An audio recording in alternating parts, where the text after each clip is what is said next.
The ag sector is keeping a close eye on the impact of the farm vote, which dairy producers could have a big role in. Alan Bjerga with the National Milk Producers Federation joins us now for more on this. Alan, always a pleasure.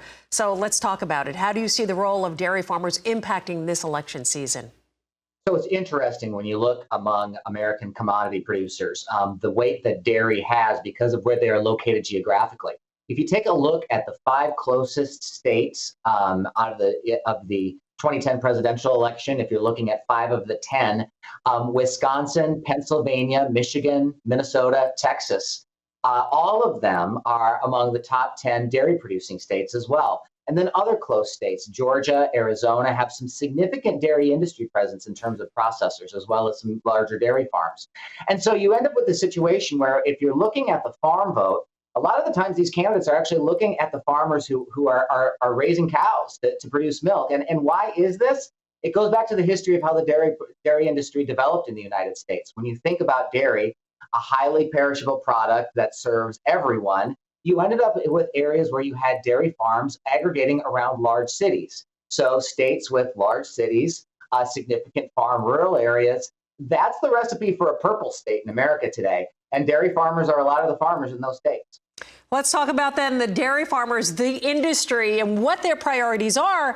And do you see how this election might kind of curtail to what they need? Well, wasn't it interesting even last night watching the vice presidential debate and hearing things like corn and soybeans and agricultural exports actually being brought up at the executive branch level of a presidential debate? You don't see that every day, but when you've got Minnesota and Ohio on the podium, that's the sort of stuff that you're going to hear. And that's got to be refreshing for farm and rural voters.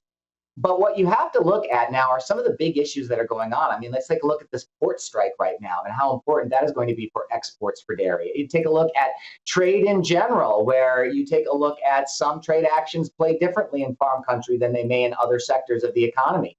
Let's take a look at immigration, and let's take a look about some of the concerns people have about the border being open and some of the concerns people have about a reliable workforce. Where is the ground that you can make up there? So there's all sorts of things. I personally would love to see plant-based beverage labeling taken off of being able to use beverages with using plant-based labels instead of dairy integrity. I'm sure that would get you a few votes in Wisconsin if anybody's listening. There's a lot of stuff that dairy farmers care about, and there are things that rural voters care about. And it's an exciting time when the election is taking place literally in your own backyards and fields. Absolutely. Of course, as you're speaking to, so much uncertainty right now. Of course, the Farm Bill lapsed.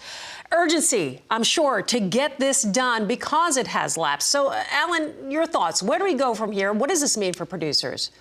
A lot of this is going to depend on what Congress looks like on November 6th and how willing people are to make some sort of a deal. You see the major players on the Congressional Agriculture Committee saying, we don't actually want to extend this bill. We want to keep pressure on to get a full bill as soon as possible rather than kick the can down the road.